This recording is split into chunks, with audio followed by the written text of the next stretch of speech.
Et donc, mon exposé sera en deux temps. Dans un premier temps, je m'interrogerai sur les origines de ce rite français et la façon dont il est pratiqué, dont il est vécu au XVIIIe siècle.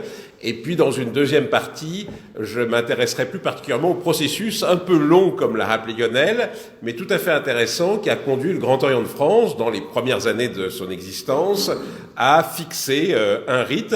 Et donc, on parle de régulateur du maçon parce que ce texte de référence, qui a été voté en 1785, mais qui a été imprimé un peu plus tard, a été publié sous ce nom de régulateur du maçon. Alors, un nom un peu curieux. Et donc, ce régulateur du maçon est pris par les historiens, mais c'est un peu de convention, comme le texte de référence du rite français. Alors, tout d'abord, donc, d'où vient ce rite français ? Alors, l'histoire des rites maçonniques est bien sûr très liée à l'histoire de la franc-maçonnerie elle-même. Et quand on se penche sur l'histoire de la franc-maçonnerie, il y a une date fondatrice qui est 1598. Je parle de la franc-maçonnerie moderne, la franc-maçonnerie spéculative, puisque quand on prend les loges qui existent aujourd'hui, cet endroit où nous sommes aujourd'hui, ou les milliers de loges qu'il y a en France, et qu'on remonte maillon par maillon une chaîne en essayant de la documenter, eh bien le dernier maillon c'est 1598. Avant, il y a forcément quelque chose, mais on rentre dans un tunnel, la nuit des temps, les brumes de l'histoire, et donc en 1598, qu'est-ce qui se passe ? Eh bien, William Shaw, en Écosse, le maître des bâtiments du roi en Écosse, va faire un certain nombre de textes pour les maçons. Et donc, la franc-maçonnerie spéculative moderne, elle est le produit de l'évolution d'une société de métier, une société de maçons, mais cette évolution s'est produite en Grande-Bretagne et plus particulièrement en Écosse, et donc les sources du rituel vont aussi se trouver là. Tout au long du XVIIe siècle en Écosse, on trouve des témoignages sur ce que les Écossais appellent le mot du maçon, qui est toujours présenté comme quelque chose d'un peu mystérieux. Par exemple, en 1621, un petit texte nous dit, alors c'est un texte un peu parodique, nous sommes frères de la Rose-Croix, nous avons le mot du maçon. Alors Rose-Croix, c'est un mot qui veut dire ésotérique, mystérieux, initiatique, et donc on associe déjà ce premier usage maçonnique du mot du maçon à quelque chose d'ésotérique. Et finalement, il y a de nombreux témoignages sur ce rite du mot du maçon en Écosse au XVIIe siècle. On peut dire que c'est une sorte de bizutage à l'issue duquel on révèle au récipiendaire ce fameux mot du maçon.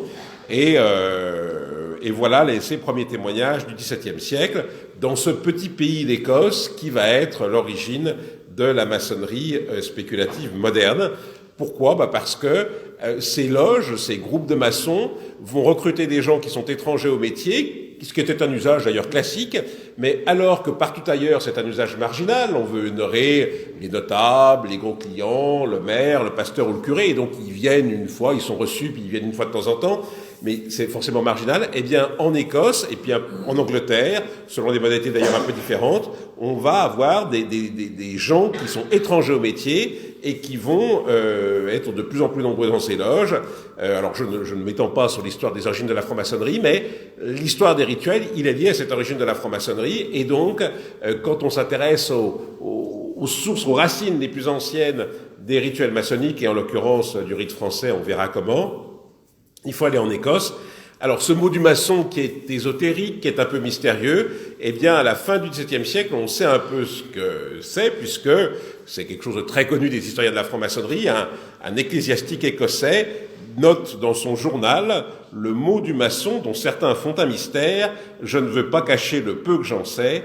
C'est une espèce de tradition rabbinique dans le sens d'un commentaire sur Yakin et Boaz, les deux colonnes érigées dans le temple de Salomon, avec en plus l'adjonction d'un certain signe secret transmis de main à main, au moyen desquels ils se reconnaissent et deviennent familiers entre eux. Alors, pour ceux d'entre vous qui pourraient être maçons dans cette salle, on reconnaît bien sûr quelque chose qui est le nucléus primitif des rites maçonniques et qui, d'une certaine manière, est encore pratiqué aujourd'hui, bien sûr, avec de nombreuses évolutions. Et puis donc, ce mot du maçon dont alors, ce qui est intéressant, c'est que quand Kirk parle d'une tradition rabbinique, pour un Européen de la fin du XVIe siècle, rabbinique, ça veut dire cabale, ésotérisme, etc. Et donc il y a toujours cette aura un peu de mystère et un peu initiatique autour de ces premiers usages maçonniques. Et puis on arrive au rituel complet, dont le plus célèbre est celui des archives d'Édimbourg, dit des archives d'Édimbourg, parce que tout simplement il est aux archives d'Édimbourg où il y a été, et donc qui est de 1696, pardon. Et donc ça, c'est la première premier document sur les rituels maçonniques. Et puis donc ces loges de maçons acceptées, elles vont connaître une grande réforme en 1717 ou peut-être en 1721 à Londres. Et donc, eh bien, on va réutiliser ces rituels qu'on va beaucoup enrichir.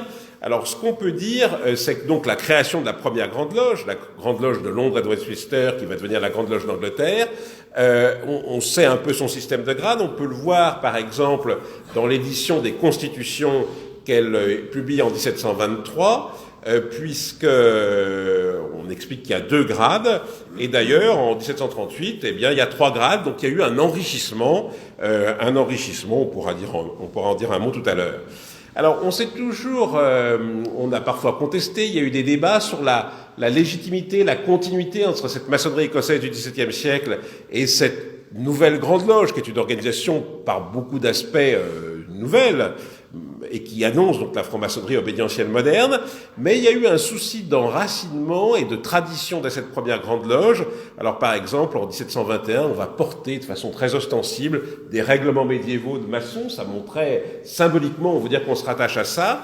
Et puis, il y a un épisode que j'aime bien citer, parce que souvent les liens de cette grande loge, dite des modernes, on verra pourquoi, avec les plus anciennes traditions maçonniques, sont parfois discutés. En 1721, le principal animateur de cette grande loge, qui est un Français, c'est pour ça que ça a marché d'ailleurs, Jean-Théphée des Aguiliers, va à Édimbourg, et il va voir la plus vieille loge d'Écosse, et donc il y a un compte-rendu, on explique qu'on l'a trouvé régulier sur tous les points de la maçonnerie, en tout cas conforme et connaissant bien les usages de la maçonnerie.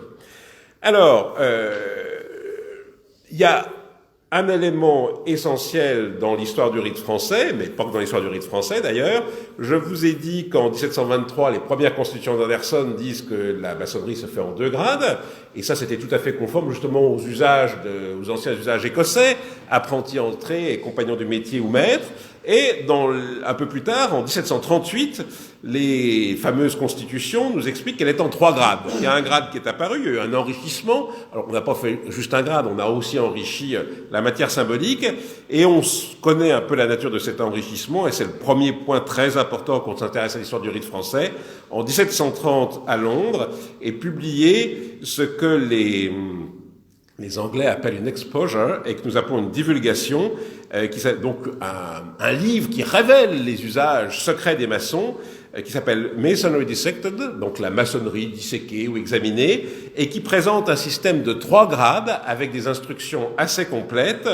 Et donc, c'est le rituel de la maçonnerie spéculative moderne telle que nous la connaissons aujourd'hui dans sa première, le premier témoignage de ce rituel. Et c'est ce système-là qui va arriver à Paris dans les années entre 1725 et 1730, ou un peu après. Et donc c'est ce système de cette première grande loge qui s'installe à Londres entre 1717 et 1721.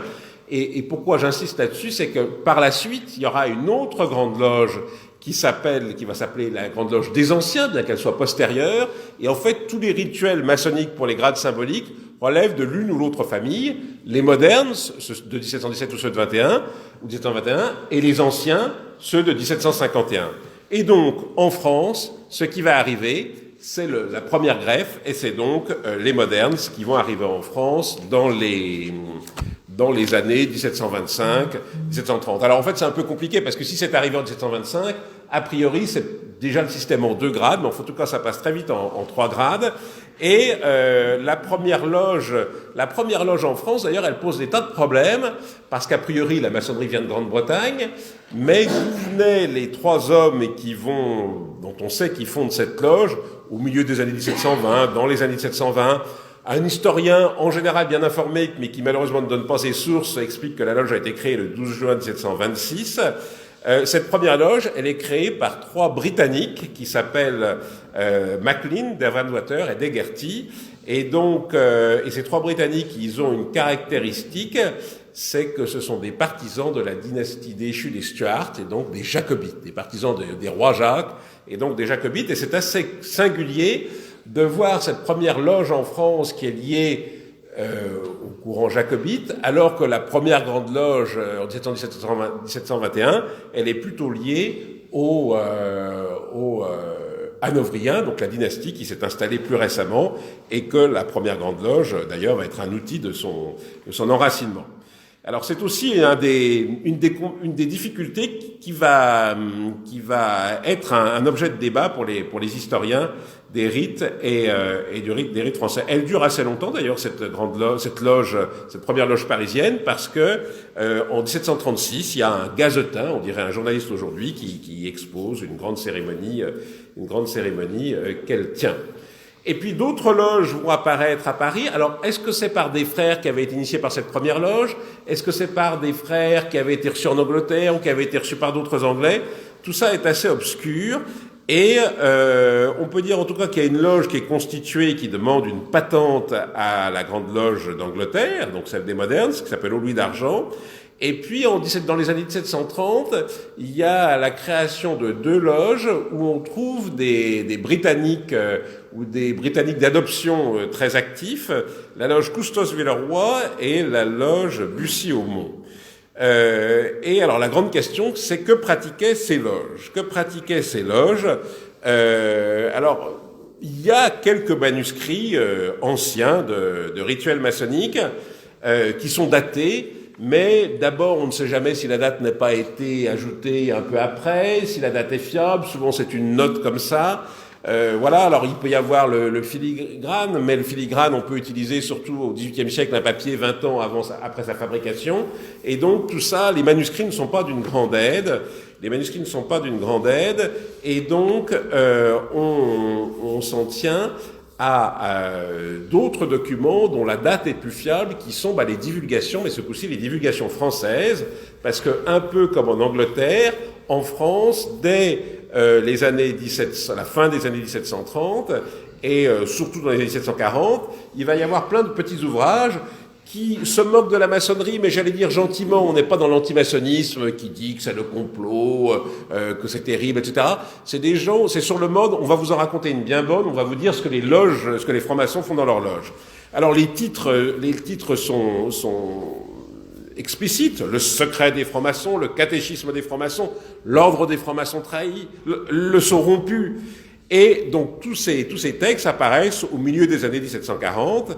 Et il y a une chose qui frappe tout de suite quand on les lit, c'est que ce sont à peu près des traductions françaises de la maçonnerie disséquée de Pritchard. Et donc ça veut dire que les mouvements et les transhumances qu'on pouvait repérer par les hommes, eh bien les textes ont suivi les mêmes. La première maçonnerie française, elle pratique le rituel de la première grande loge dite des modernes, c'est donc celle créée à Londres dans les années 1720. Donc on peut dire que le rite pratiqué en France, qui va devenir à la fin du XVIIIe siècle et surtout au début du XIXe, le rite français, c'est avant tout une adaptation française et même une traduction des rituels anglais. Alors il y a très peu d'ajouts, on peut en évoquer quelques-uns, on le fera tout à l'heure.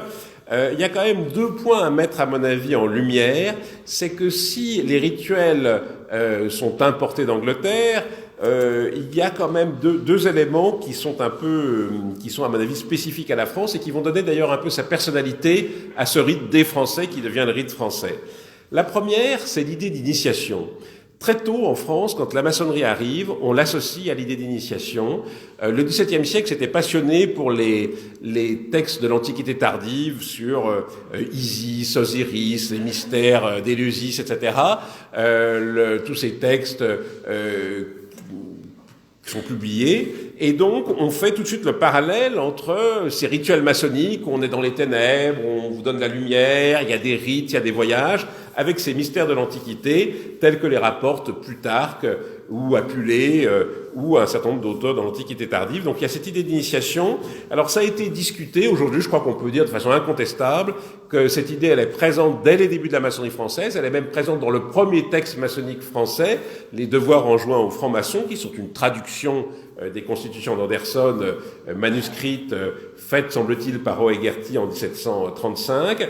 Et c'est l'initiation telle qu'on l'entend aujourd'hui. C'est-à-dire, certes, on peut s'initier aux mathématiques, mais le sens premier, c'est un sens religieux, c'est un sens qui fait référence au mystère de l'Antiquité. Et donc, ça, c'est le premier point. Et puis, il y a un deuxième point qui va être discuté dans ces loges et qui va orienter, donner une sorte de couleur à ce rite pratiqué en France, le futur rite français, c'est l'idée de chevalerie. Alors, on a plusieurs témoignages de ça, dont un qui est très court, mais passionnant et qu'il faut analyser.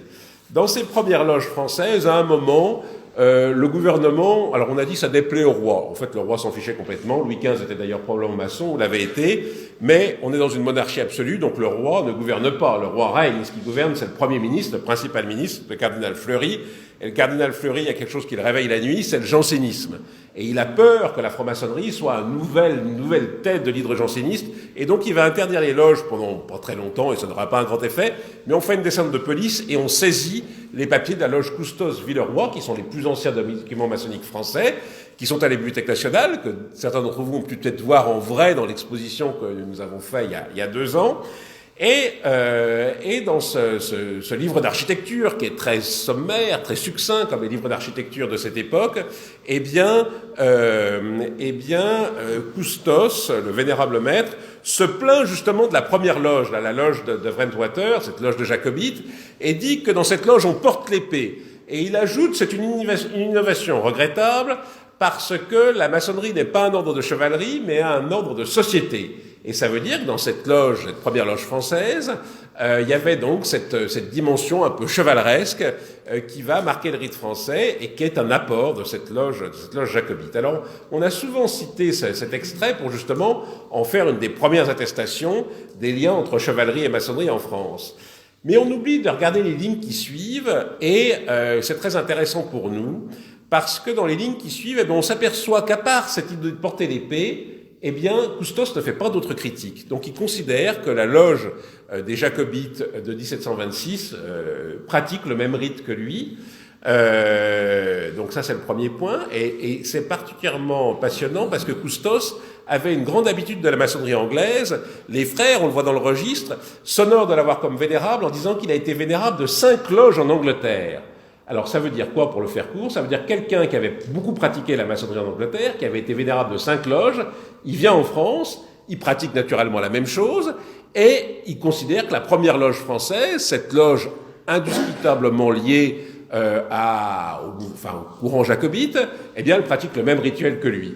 Et donc, ça montre que les hypothèses qu'on a pu faire sur l'idée qu'il y avait des rituels différents selon les sensibilités des Britanniques, qu'ils aient été hanovriens ou jacobites, il y avait de grosses différences, mais c'était des différences politiques, des différences idéologiques, mais ce n'étaient pas des différences rituelles. Et on découvre donc que, finalement, sur ce plan-là, ces loges n'étaient pas très différentes, et c'est ce que nous dit Custos quand on lit bien ce qu'il nous raconte. Alors voilà, donc c'est là le rite de la première grande loge que l'on connaît par la maçonnerie disséquée et ce rite de la première grande loge, c'est ce que pratiquent tous les maçons français en l'ayant enrichi en quelque sorte, je dirais, d'une atmosphère initiatique et puis de cette idée chevaleresque qui va être très importante dans la maçonnerie française. Alors, l'autre point, c'est que des divulgations, il y en a eu dans les années 1740, mais il y en a eu beaucoup après. Et c'est toujours les mêmes textes. Alors, c'est pas exactement le même texte, mais c'est toujours la maçonnerie disséquée. Quand vous prenez d'un côté la maçonnerie disséquée, les premières divulgations françaises et tout ce qu'on peut avoir comme documents imprimés ou écrits, grosso modo, c'est à peu près la même chose. Alors, pour le moment, on est dans la divulgation. Donc la divulgation, c'est de l'extérieur. Alors, ça peut être des anciens maçons, on a dit ça de Pritchard, certains sont très bien informés, mais il y a quand même eu au XVIIIe siècle, bien avant le régulateur du maçon, deux grands texte imprimé, émanant de milieu maçonnique, donc à qui on peut accorder plus de légitimité en quelque sorte. Alors il y a premièrement une histoire abracadabrante et extraordinaire qui est l'histoire du frère Pincemaille. Le frère Pincemaille a été vénérable d'une loge à Metz en 1763 et probablement pour arrondir ses fins de mois, mais on n'en est pas bien sûr, il a publié des petits livrets qui sont les instructions des différents grades, et notamment des 3 premiers grades symboliques. Et ça a suscité un immense émoi dans la maçonnerie, non seulement à Metz, mais dans la Grande Loge. Il a eu un procès maçonnique, etc. Et cet émoi témoigne bien de la réalité, de la validité des informations qu'il donne dans son livre, qui s'appelle, c'est un très beau titre, « Conversation allégorique avec la sagesse ». Et donc, alors, toute cette histoire du frère Pincemaille est passionnante à la fois par le contenu qui valide et qui montre que finalement, bon, on sait très bien ce qu'était le rite français au XVIIIe siècle. Et puis il y a toute une histoire de procès qui relève de l'histoire de la librairie, de la bibliophilie, etc. Alors la Grande Loge condamne à ce que les exemplaires soient pilonnés, et puis après on apprend que le gars qui pilonnait les exemplaires était maçon, on avait retiré quelques-uns et les distribuait à ses copains, enfin ça, c'est toute une histoire abracadabrante. Mais il y a aussi eu, avant la Révolution, il est souvent oublié, un rituel officiel du rite des Français, donc du rite français. Et ce rituel officiel, il est publié au début des années 1770, probablement par une des factions de la Première Grande Loge. Alors, la Première Grande Loge est dans une époque de crise et elle s'est divisée et chaque faction prétend être la Grande Loge et l'une de ces factions, probablement au début des années 1770, juste avant la formation du Grand Orient, va publier un rituel pour les 3 grades qui s'appelle le corps complet de maçonnerie et qui est une sorte de rituel officiel. Et là encore, alors c'est encore plus intéressant parce que là il n'est pas contesté. Alors il y avait des tas de procédures pour pas qu'on puisse le donner ou le transmettre, etc. Et quand on lit le corps complet de maçonnerie, eh bien là encore, c'est une version française du rituel des modernes, donc de la Première Grande Loge. Alors, avant de passer à ce qui est notre sujet en focalisant plus, donc le régulateur du maçon. Avant de rentrer dans le processus de fixation du régulateur du maçon, qu'est-ce qu'on peut dire de ces variants, enfin de ce rite français du XVIIIe siècle? Alors la première chose qu'on peut dire, c'est qu'il y a une unité profonde, c'est-à-dire que c'est le même message symbolique, les rituels sont très proches, etc. Mais on peut aussi dire qu'il y a dès le XVIIIe siècle des variantes sur la sensibilité, c'est-à-dire il y a par exemple des variantes du rite français où on a renforcé le côté religieux. Par exemple, dans différents dialogues de l'instruction, on a ajouté les versets bibliques qui les ont inspirés, qui sont évidents déjà aujourd'hui, mais a fortiori pour un homme du XVIIIe siècle, mais on a voulu insister en les rattachant à tel ou tel passage de la Bible. Au contraire, il y a des variantes qui sont très sécularisées, où on ne fait presque aucune allusion religieuse. Il y a des variantes relativement sobres. Il y a des variantes enrichies. Il y a un texte où on met les armoiries du vénérable maître devant c'est très bien, devant le plateau. Et puis il y a tout des tas de processions pour ouvrir la loge. Mais donc, à partir de cette structure et de ce noyau du rite français venu d'Angleterre, il y aura donc ces différentes variantes. Alors, c'est bien l'existence de toutes ces variantes qui est à l'origine de notre histoire, et qui est donc l'histoire du régulateur du maçon. Alors, le régulateur du maçon, elle est très liée à l'histoire de la franc-maçonnerie de cette époque, en l'occurrence à l'histoire du Grand Orient de France, puisque c'est un texte qui est fixé par le Grand Orient dans les années 1780. Alors, un mot sur la formation du Grand Orient. Donc, la première Grande Loge, si vous voulez, à partir de 1726, 1730, 1740, Lionel a cité quelques chiffres, les loges vont se multiplier en France, mais souvent elles se constituent les unes les autres. Et le jour où des Parisiens vont leur envoyer un mot en leur disant « On est la Grande Loge, vous nous devez tant et vous nous devez soumission et obéissance », naturellement, les gars n'ont pas marché. Et il y a toujours ce texte qu'aimait à citer mon maître René Guilly, où les Lyonnais correspondaient avec les Parisiens, et sur l'enveloppe, il y a marqué « À la Grande Loge des Maîtres des Paris, virgule, dite de France ». Ça montre toute l'estime qu'avaient les Lyonnais pour l'autorité parisienne. Donc la Grande Loge, elle n'arrive pas à établir son autorité, elle va connaître des tas de réformes. Alors une réforme en 1745, une en 1760, une en 1765, et puis finalement, elle n'arrive tellement pas à se réformer, à se structurer, qu'elle va fermer ses travaux, mais pas la maçonnerie. Les loges vont continuer à exister, mais la Grande Loge sera un peu en sommeil. Et en 1771, le grand maître emblématique du XVIIIe siècle, le comte de Clermont, qui a été grand maître pendant 23 ans, ça en fait rêver certains. Grand maître pendant 23 ans, il meurt.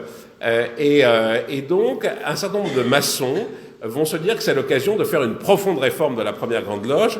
Et parmi ces maçons, il y a un maçon passionné qui est Charles de Montmorency-Luxembourg, qui est un grand nom du royaume, mais qui est passionné de maçonnerie, et qui va initier et organiser une réforme de la première Grande Loge, qui va être sur plusieurs principes. D'abord, la représentation de tout le monde, c'est-à-dire qu'il va dire il faut aussi que les loges de province soient représentées, donc représentation de tout le monde, et élection à tous les offices. Et donc, c'est les deux principes fondateurs du Grand Orient et qui sont encore ces principes aujourd'hui. Et donc, la première Grande Loge va connaître un certain nombre d'assemblées et va faire cette profonde réforme. Et du coup, on va changer le nom, mais il y a une continuité complète entre la première Grande Loge et le Grand Orient de France. Alors, sous d'autres cieux, je dirais, c'est comme quand on passe de la SFIO au Parti Socialiste. Ici, je dirais plutôt, c'est quand on passe de l'UMP aux Républicains. Voilà, c'est une formule allégorique pour montrer que c'est la même structure, mais qui change de nom. Voilà. Alors, le Grand Orient de France va quand même très vite essayer de structurer la maçonnerie française, et il va finalement créer ce qu'est une obédience moderne. C'est-à-dire que les obédiences telles qu'on les connaît aujourd'hui, on demande une patente, il y a un échange, on reçoit des circulaires, on envoie des tableaux, etc. Eh bien, c'est le Grand Orient qui crée ça en 1773.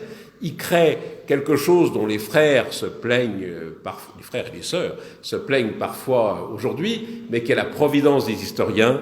Il crée la bureaucratie maçonnique. La bureaucratie maçonnique. Et donc, il faut tout administrer, il faut que tout ait des règlements, des fiches, etc. Et un jour se pose la question des rituels. Et donc, après avoir, par exemple, il crée un diplôme, il fait des circulaires, il échange. C'est-à-dire, c'est la première structure la première Grande Loge, dans le meilleur des cas, quand on connaissait son autorité, on faisait une loge, on lui demandait une patente, elle demandait un peu de sous, elle envoyait la patente, et en général, ça s'arrêtait là. Le Grand Orient va demander aux loges d'envoyer un tableau des frères, un tableau des officiers, etc. Va envoyer des circulaires en disant, dans tel cas, il faut faire ça. Et donc, va créer vraiment des échanges permanents entre le centre et la périphérie, et va donc créer l'obédience au sens moderne du terme, tel que nous la connaissons aujourd'hui. Et à un moment, va se poser la question des rituels. Et cette question des rituels, elle se pose très vite, puisque, vous voyez, le Grand Orient se forme. La réforme dont je parlais, elle va de mars à septembre 1773, et le 27 décembre 1773, l'Assemblée du Grand Orient se dit qu'il faudrait un peu s'occuper des rituels et crée une commission. Vous voyez en quoi c'est moderne, il y a un problème, on crée une commission, et donc elle crée la commission des rituels sous les meilleurs auspices, puisqu'elle a des membres très prestigieux, le baron de Toussaint, qui est le secrétaire général du Grand Orient, le russe Stroganov, et puis Bacon de la Chevalerie, qui est un maçon très ancien et considéré comme une personnalité du monde maçonnique. Mais cette commission des grades, puisque tel est son nom, elle ne va pas avoir une très grande... Alors, vous allez dire, il y a beaucoup de commissions qui sont comme ça, on crée la commission, puis après, il n'en sort pas forcément grand-chose, mais enfin, en l'occurrence, c'est ce qui se passe. Et donc, on reparle de la commission un peu plus tard, en 76, parce que, alors c'est pas pour une question de grade, c'est parce que le baron de Toussaint a fait un truc qui plaît pas aux autres dignitaires du Grand Orient, donc on l'a démissionné de la commission, donc il faut en nommer un autre, et du coup on se dit, il faudrait que cette commission travaille, et on nomme des membres très éminents, le docteur Guillotin, très important dignitaire du Grand Orient, le chanoine Pingré, le créateur de la bibliothèque Sainte-Geneviève, et puis Savalette de Lange, le fameux Savalette de Lange, des Amis réunis, des Philalètes, et on se dit, avec de tels maçons savants, la commission va progresser, mais, elle ne fait toujours rien. Et donc, elle est vraiment une commission essentielle, elle siège, mais elle ne fait pas grand-chose. Et finalement, en 1781, à la demande des loges d'ailleurs, et c'est ça qui est assez curieux, finalement, le Grand Orient était très soucieux d'organiser l'administration, les capitations, les règlements, etc. Mais le rituel, finalement, une tradition, chacun avait son rituel et faisait un peu ce qu'il voulait. Mais donc, c'est les loges qui vont demander un texte de référence. Et on a quelques courriers où, dans une langue très 18e, les frères disent « il faut trouver une solution pour que nous ayons des rituels moins bigarrés ». Alors, on explique qu'on va dans une loge, et puis dans une autre, c'est un peu différent, etc. Voilà, il y avait des variantes. Et donc, la mission de la commission n'a pas beaucoup abouti, et finalement le Grand Compte-Orient se dit c'est un problème important. Le compte-rendu dit la rédaction des grades exige de grandes lumières, et c'est vrai. Et donc la rédaction des grades exigeant de grandes lumières, il faut rassembler les lumières du Grand Orient, et c'est donc confié à l'Assemblée des trois chambres réunies, qui va commencer le 9 février 1781 à une série de travaux. Alors le premier à faire un rituel, à proposer un texte, c'est l'astronome Lalande, qui est aussi membre de la commission, qui est un des membres de la commission et qui est un personnage important des premières années du Grand Orient, Jérôme de Lalande, l'animateur de la célèbre loge des 9 sœurs. Donc il va être très actif au début. Et cette assemblée des trois chambres réunies, alors le problème des procès-verbaux du XVIIIe siècle, c'est qu'ils sont très sommaires, mais il y a quand même des éléments. Là, il y a plusieurs éléments, par exemple, ils discutent de l'obligation. Et finalement, c'est cette assemblée des trois chambres réunies qui, dans l'assemblée, va créer une formule de l'obligation qui est un peu la matrice des différentes obligations qu'on peut prêter aujourd'hui dans les différentes obédiences. La deuxième chose que va créer cette assemblée des trois chambres réunies, c'est les questions que l'on pose aux profanes avant l'initiation. Alors, c'est des questions essentiellement morales et sociales, et là encore, elles ont un peu évolué, mais elles n'ont pas beaucoup changé. Donc, c'est vraiment des choses importantes qui se passent dans cette année 1781. Et puis, dernier point qui va être fixé par cette assemblée des trois chambres réunies, les maximes du cabinet de réflexion, qui n'ont pas changé non plus depuis. Et donc, voilà, elles sont rédigées par une petite équipe en 1781. Et alors on vous dit assemblée des trois chambres réunies, le Grand Orient de France avec le comte de Machin, le duc de Truc, etc. Vous dites une assemblée auguste. Eh bien, alors la première réunion de l'assemblée des trois chambres réunies, ils sont 35. La deuxième, ils sont 17. Et la troisième et les suivantes, ils sont 10. Remarquez, pour travailler, c'est pas plus mal. Mais donc, c'est une petite équipe qui fait ce travail sur les rituels. Et dans cette petite équipe, alors les frères les plus actifs, c'est le frère Millon, le frère Salivet, qui sont des officiers du Grand Orient, des officiers, c'est-à-dire des élus, des responsables, des membres des différentes chambres. Et le 25 janvier 1782, on voit arriver dans cette assemblée des trois chambres réunies un jeune nouveau dignitaire qui lui représente la chambre des provinces, c'est les trois chambres réunies, qui s'appelle Alexandre Retier de Montalot. Alors il est très actif dans la fin de cette assemblée des trois chambres réunies, et alors, pour une raison mystérieuse, en tout cas sur lequel l'historien n'a pas de lumière aujourd'hui, c'est que en avril 1782, l'assemblée des trois chambres réunies dit ben voilà, nous on a fini notre travail, on va transmettre ça à la chambre des grades. Parce que alors le Grand Orient, pour comprendre le Grand Orient au XVIIIe siècle, au XVIIIe siècle et jusqu'à la moitié du XIXe siècle, c'est très très compliqué. Si on veut comprendre, il faut essayer de se rappeler ses cours d'histoire et comment fonctionnait un parlement sous l'Ancien Régime. C'est une série de chambres. Leurs responsabilités réciproques ne sont jamais très bien définies. Enfin, il y a un thème principal, mais les frontières sont assez souples. Et donc, le Grand Orient a une série de chambres qui prennent des décisions. La chambre d'à côté en prend une autre, et puis il y a une sorte de négociation. Enfin, c'est très compliqué. Et alors, par exemple, ça illustre notre propos, puisque l'Assemblée des trois chambres réunies transmet ça à la Chambre des grades. Mais le problème, c'est que la Chambre des grades, son rôle, c'était de travailler sur les hauts grades. C'était dans sa lettre de mission. Et donc, elle va se retrouver avec l'histoire des grades symboliques, alors que c'était pas dans sa mission officielle. Et donc, entre le 23 avril 82 et janvier 1784, eh bien, 100 fois sur le métier, remettez votre ouvrage, il y a donc ce travail de la Chambre des grades, avec un rôle de plus en plus actif pour Retier de Montalot, Alexandre Retier de Montalot, donc il fait partie maintenant de la petite équipe. Alors, même chose, chambre des grades, quand on installe la chambre, ils sont une vingtaine, et puis en fait, dans les réunions de travail, ils sont 10 et parfois moins. Et puis, c'est intéressant parce que l'historien voit ça de procès-verbal en procès-verbal. Retier, avec beaucoup de gentillesse, est très ouvert, chacun donne son point de vue, sa contribution, sa remarque. Mais c'est lui qui ramasse les papiers à la fin et c'est lui qui fait la version finale. Et donc, finalement, ce qu'on peut dire, c'est que ces textes qui vont se constituer peu à peu, eh bien, ils sont vraiment l'œuvre d'Alexandre-Louis Retier de Montalot, puisque, même si c'est un processus collectif, il y joue un rôle essentiel. Alors, on est habitué à ça quand on se penche sur le Grand Orient du XVIIIe siècle. La Chambre des grades fait tout un travail, et puis un jour, donc au bout de 2 ans, on dit ça serait bien de passer ça à l'Assemblée des 3 chambres réunies, donc celle qui lui avait passé le travail. Et donc, on lui repasse le travail, on relit tout. Comme les maçons sont très intelligents, ils ont des nouvelles idées, donc on met ça sur le chantier, etc., etc. Et puis quand même, l'Assemblée du Grand Orient leur signale en janvier 1785 qu'il serait important de finir la rédaction des grades symboliques, parce qu'ils recevaient des lettres de loge qui disaient, ben alors, où s'en est la rédaction des grades? Et le Grand Orient répondait ce que répondent les obédiences, ne vous inquiétez pas, c'est fait, vous le recevrez incessamment sous peu, et naturellement, rien n'était voté, rien n'était prêt, etc.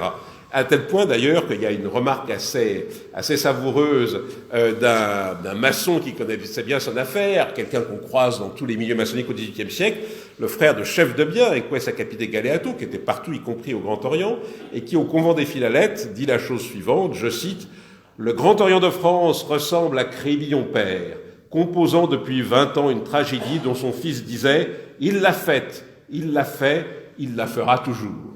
Bon, enfin, il faut quand même s'arrêter un jour, et finalement, les textes sont votés, proposés et votés, le grade d'apprenti le 15 juillet 1785, le grade de compagnon le 29 juillet 1785, et le grade de maître le 12 août 1785.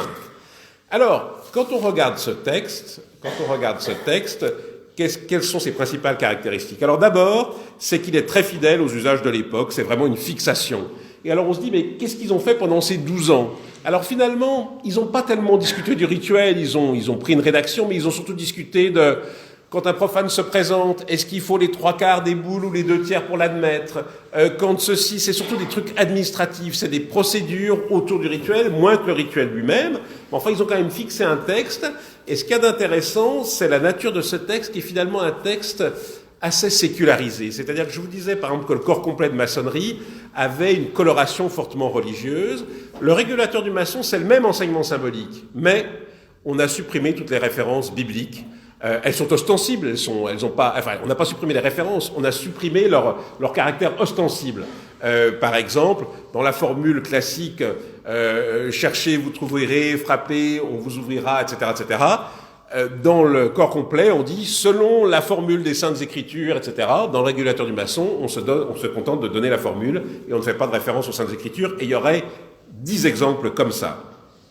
Alors, il y a des éléments qui vont vraiment être structurants pour la maçonnerie française, le cabinet de réflexion, les maximes, le testament philosophique, etc. Vous voyez, qui sont des autour du rituel, mais qui, ça, sont des éléments du régulateur.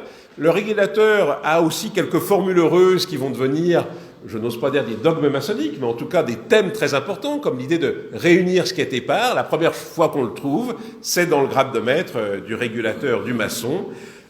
Et puis, il y a aussi un apport très important du régulateur, c'est pour le grade de compagnon. Le grade de compagnon était un grade intermédiaire, avait été un peu vidé de sa substance, et donc on faisait 5 tours, et puis ça s'arrêtait à peu près là. Et donc le régulateur du maçon va lui redonner un ancrage opératif, alors qui est symbolique, qui redonne avec, alors je ne vais pas révéler de secret terrible, mais on revalorise la maçonnerie opérative. Il y a un truc autour des outils, le maçon est un ouvrier qui voyage, etc.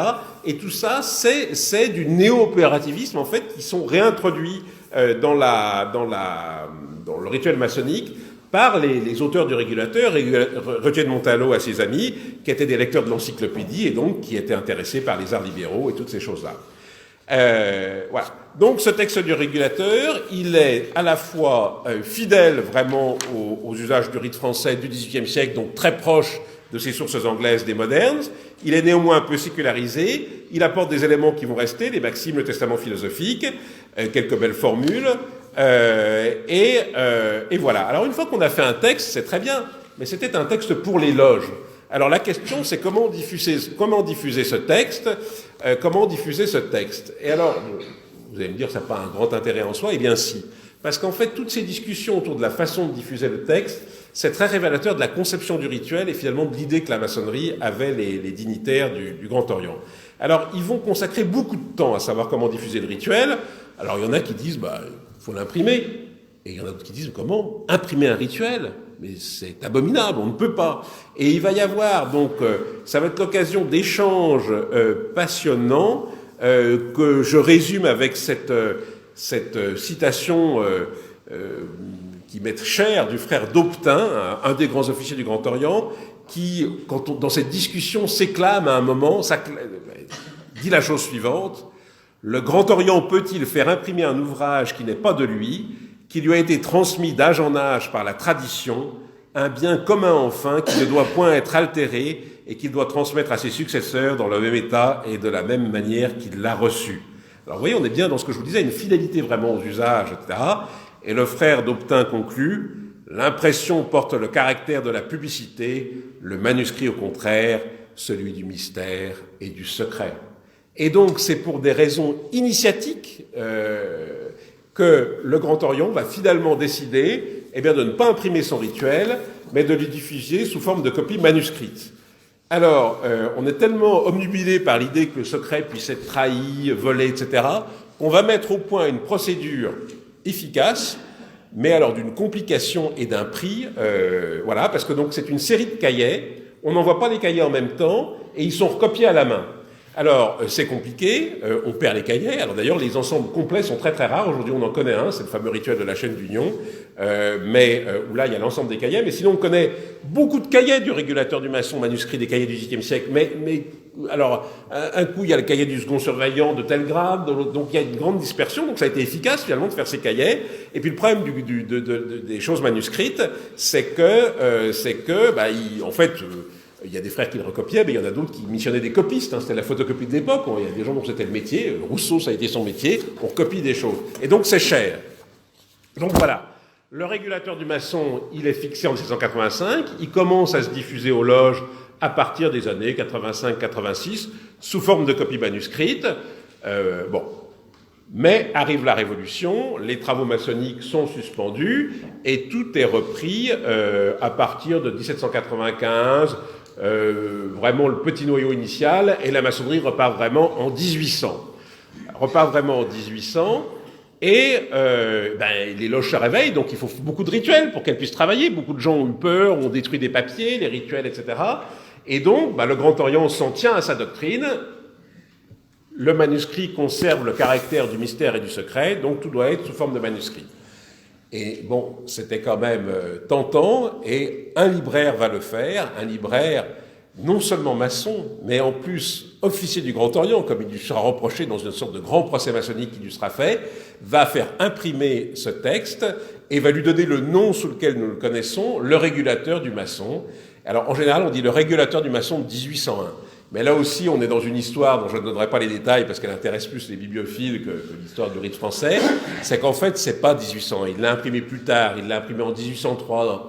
Mais l'idée, alors qu'en général, on cherche à mettre sur un livre la date la plus récente pour que les gens se disent c'est une nouveauté, je ne l'ai pas, j'ai acheté. Mais là, ce qu'il voulait dire, c'est comment ça vous offusque, mais ça fait 2 ans que c'est fait, etc. Et donc, ils ont imprimé avec cette fausse date. Et alors, le frère Brun, puisque tel est son nom, c'est le premier marchand de décors maçonnique.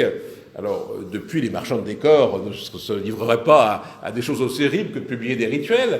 Mais donc, le frère Brun va avoir tout un procès, et le Grand Orient va faire des circulaires pour dire que ces rituels, qui naturellement étaient avec exactement le même texte, étaient pervers, pas valides, etc., etc. Mais finalement, il va se fatiguer de ça, et quand il y aura une nouvelle édition en 1809, ça sera considéré comme quelque chose qui maintenant existe, et donc c'est l'origine de ce régulateur du maçon.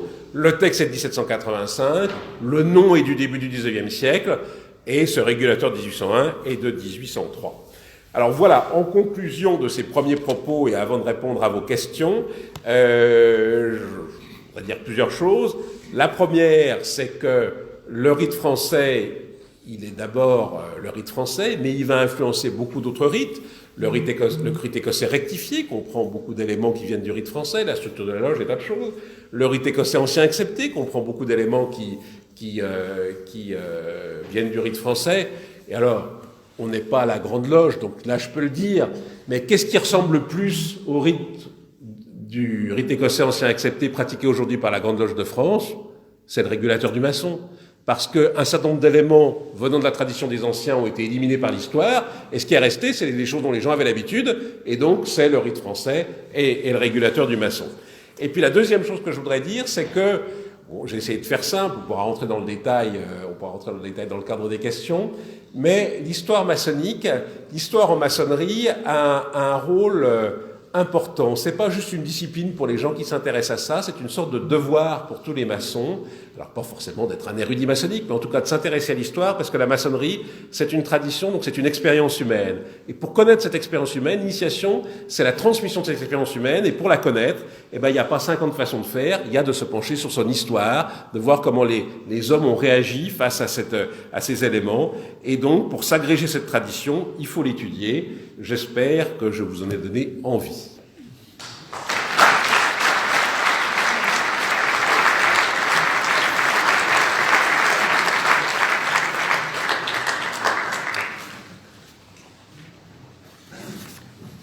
Merci Pierre pour cet exposé. Je vais laisser maintenant la parole à notre grand témoin, Gilles Passier.